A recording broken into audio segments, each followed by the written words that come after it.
নমস্কার বন্ধুরা, আজকের এই ভিডিওতে আমি power of dream, focus and concentration নিয়ে একটু কথা বলবো।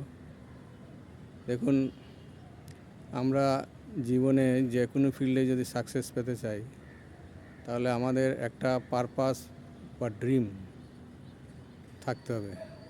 স্ট্রং পারপাস বা স্ট্রং ড্রিম থাকতে হবে। সেটা যদি থাকে তাহলে ফোকাসটা আসবে। ফোকাস বা কনসেন্ট্রেশন তখনই আসবে যখন ড্রিমটা স্ট্রং হবে। যতই আমরা ফোকাস নিয়ে কাজটা করব, যতই কনসেন্ট্রেশন লাগাবো, ততই আমাদের সাকসেসের সম্ভাবনা বেড়ে যাবে। আমরা অনেক তাড়াতাড়ি সফল হতে পারব। আজকাল ডিস্ট্রাকশনের যুগ। যত রকমের ডিস্ট্রাকশন আছে, আগে এত ছিল না। Social media, Facebook, Instagram, WhatsApp, এইসবে হচ্ছে ডিস্ট্রাকশনের বড় কারণ একটা আজকালকার দিনে। আমরা কোনো কাজ করতে বসলাম, হঠাৎ করে মন চলে গেল ফেসবুকে বা ইনস্টাগ্রামে বা হোয়াটসঅ্যাপে, তখন আমরা ডিফোকাসড হয়ে যাই। আমাদের অনেক সময় এভাবে নষ্ট হয়ে যায়।